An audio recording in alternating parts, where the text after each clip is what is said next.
Hi, I'm Pooja Deng. I'm a women's executive and leadership coach. And today I'd like to talk about a coaching call that I just got off of.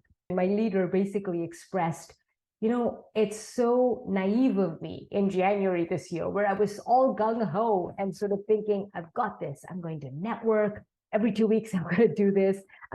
These are the strategies for me to engage my team. I'm going to establish more boundaries and have work-life balance. I'm going to time box my calendar. And so we had talked through all of these strategies. And basically what she was expressing was, oh my God, it's chaos. I'm not doing any of the above.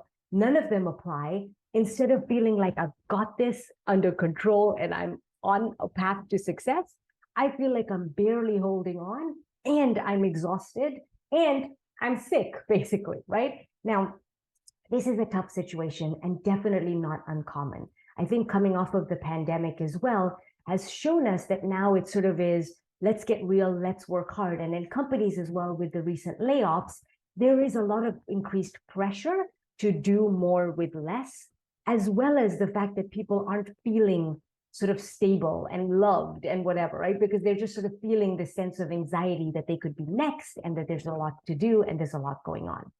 So what are you to do in this situation, right? Number one, it's sort of to take a step back and acknowledge what the reality is, right? The circumstances of, in her case, there's a big reorg that's taken place. There's been a number of layoffs, not impacting her team, thankfully, but again, it's in the air, if you will. And herself being stretched too thin, clearly working too hard, trying to protect everyone and take care of everyone. So number one, put on your oxygen mask first.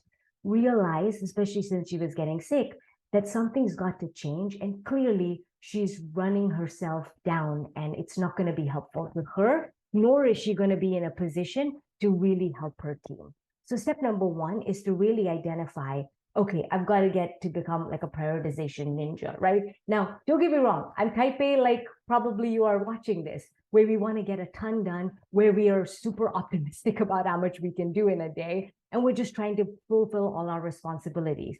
But really, I would encourage you to almost blank out your calendar, like meaning everything is a no, and then start pulling things in that are musts to do. And I will call out as well, the key is don't make all your shoulds into musts, because that's what she was doing, right? And it's like, you cannot do this and have a process or a system that's sustainable. So my number one tip, blank out your calendar. And I know you're screaming at me as I'm telling you this. Blank it out and say, there's nothing here. Everything is a no.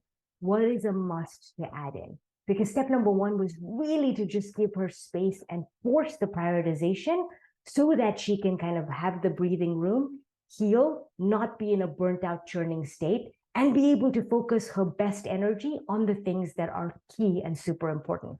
Lucky for me, she's a fantastic leader in a higher up position. So she knows how to do that, right? She knows the importance of what is a higher priority and what isn't. The push is just, wait, I just want to do it all. And I'm like, you can't. Then step number two is realizing that this is temporary. So there is sort of that phase. And in her case, because of the reorg, there's going to be sort of more uncertainty, churn, chaos, if you will. So recognizing that it's just a phase and it's temporary is also a lot soothing than assuming this is just the path going forward.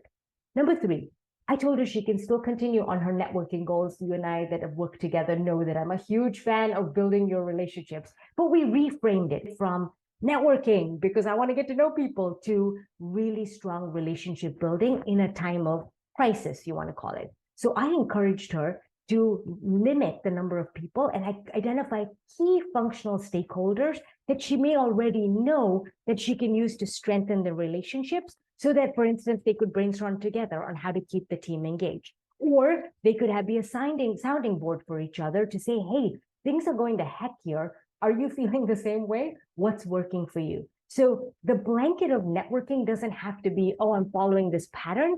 It's more about relationship building within the org, strengthening your bonds to the community, which will help you get a better sense of belonging, but also help you in your career so that you are less likely to have more issues come up, right? Again, there's no guarantees, and we're definitely in a workforce and environment where layoffs are happening for multitudes of reasons, and it's a lot of it is out of our control.